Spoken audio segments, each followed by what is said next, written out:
earlier we talked about the movie Straight Outta Compton. Now, were you like an advisor? Did I actually? Hey, they asked me shit.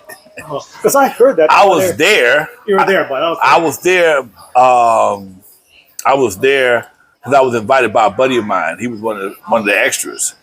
He called to tell me, "Hey, man, they're doing a movie about Dre and them. What they got to do with me? Well, man, they got a guy playing you." And I thought he was lying. Man, quit bullshitting. No, man, it's a guy playing you. Yeah. You're going to come by here. And I did.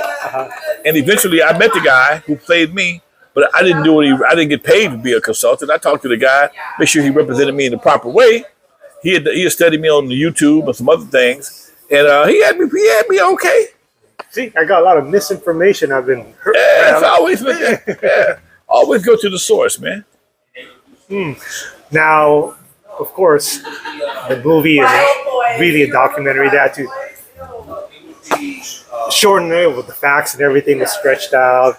Little truths, little lies. I mean, was there something that hurt you or bothered you about the movie? Well, they made me out to be a hater. Okay, they played like I was stupid. Okay, that I don't like. And a bully. Okay, and like I tell anybody, when you are responsible for anything, a business, a family, whatever the case may be, sometimes you have to make decisions that everybody ain't gonna like. And I was the boss, and I called shots that everybody didn't like sometimes. But I wasn't trying to please everybody. I'm just trying to maintain the business. Run a business. The business is the only thing I care about. I don't care about the personal situation, how you feel about certain things. I have to make sure we all gonna be here 6 months from now. And I had to make decisions like that at an early age. But these guys, most of them, I never met their dads. Nobody had ever talked to them like I did. I was the only one that talked to them like a real man in most cases. And they never, they used to start dealing with their moms and getting their way. You can't get your way today, sir. This is how it's going to get. It's my way or the highway. And I usually won out. Yeah, I was surprised they didn't discuss too much about you or even Arabian Prince. They can't speak to a lot about me. They were too young to know what I was doing. Now, what about Arabian Prince, who was one of them? Arabian Prince, everybody was mad at him. Well, not everybody, but the production team was mad at him. He was the first one to leave and sue Ruthless. In fact, but because he sued Ruthless and left, that was kind of why Ice Cube sued and left. Because the money wasn't right. It was a lot of things been going on. Arabian Prince and Ice Cube have a different philosophy for life, and they were more about their business.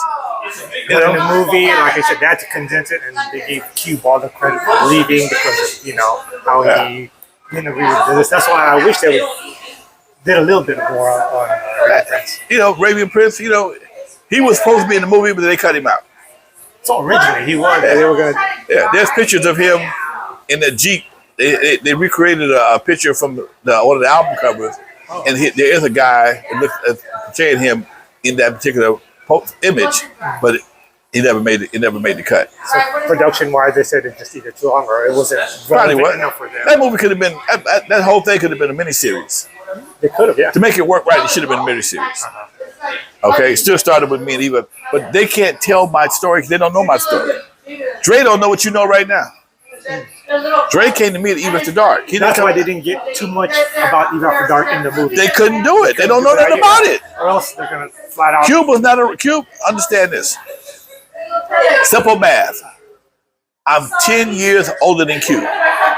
So when I opened Eve After Dark in 1979, Cube was in the 5th grade. Okay? He don't know nothing about me. So he can't say anything about it. They can't say anything about the. They don't know nothing about hip hop. Not me at this time. I'm older than Dre. I didn't be Dre until '83. So the Alpine Village, the early days of Eve After Dark, they don't know nothing about that. So they can't tell that story. The Entertainment Chamber of Commerce. How did that come about? 2002. I was at the Super Bowl, and a couple days later, I had to meet with a city councilman for the city of Compton. He explained to me how, as great of an opportunity that was for Compton, there was no way for Compton to benefit from it. It was just a great promotion for Compton that just got blown in the wind. And he said, man, we need to have something in place so when things like this happen, we can take advantage of it. And that's when I got the idea to form the Compton Entertainment Chamber of Commerce, which is designed to elevate the image of Compton for one, and also work with the city council to create tourist attractions.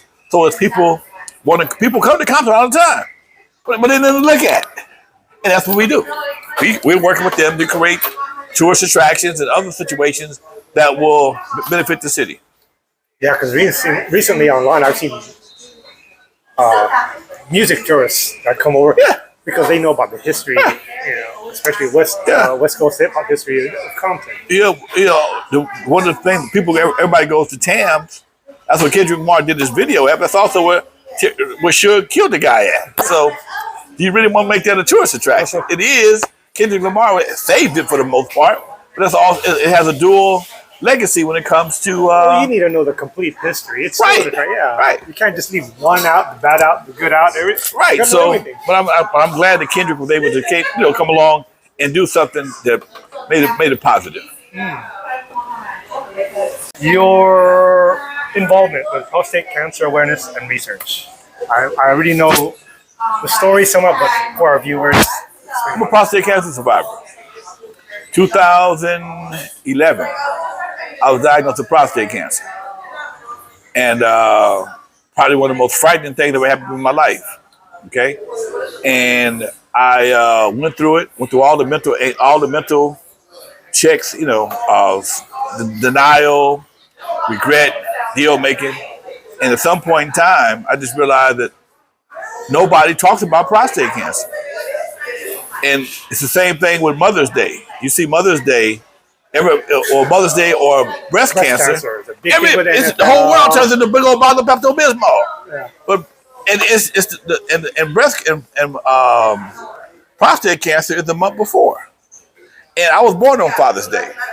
So I see the difference in the two different sexes are treated. When it's a mother issue, everybody gets behind it. When it's a daddy issue, don't worry about it. Whoever whatever. Get involved, yeah. And I just thought I'd just do something for the men, because without us, there's a lot of problems. We need our fathers in our family. I wish the NFL and NBA could have some kind of promotional awareness. Right. I'm working on that too. You're working on that. I'm working on that too. So, it's something that hits one in every 8 black, one in 8 men get it. 1 in 6 every black and brown men get it. And the cold part about it don't have no symptoms till it's too late. So I mean, it's terrible, but it's manageable. It's manageable.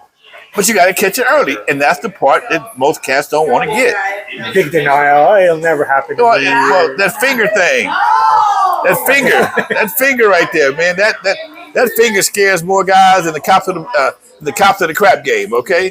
Cops of the crack house, okay? So now that's pretty much obsolete. They check it, they have a holder wear check it, they just draw some blood just like they do for anything else. But they didn't promote that. So that's what I do. I promote the PSA test that men need to go get checked. I do an annual event every year. And in doing that, we also have a van to come out and actually test for prostate cancer right there on the site.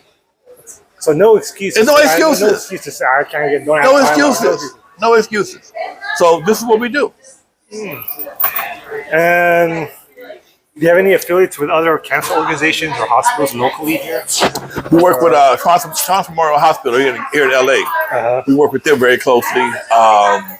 The Universal Community Van, Universal Community Clinic in LA. That's where we get our van from. So these organizations support us quite a bit. Yeah, because online I've seen you do a lot of up here, a lot of lectures and screening events. Yes. I mean, you're always busy with that. Yeah. I mean, that's a personal thing I just do just to give back. So I still got it to give. And what are the main annual fundraising events you're involved in? I know there's one. Is it September? September, yes. Explain a little bit about that. September, we used to do a golf tournament every year. I don't play golf that well to do a tournament, so I left that alone. But I figure everybody can walk for the most part. So Yeah. we started doing the prostate cancer walk.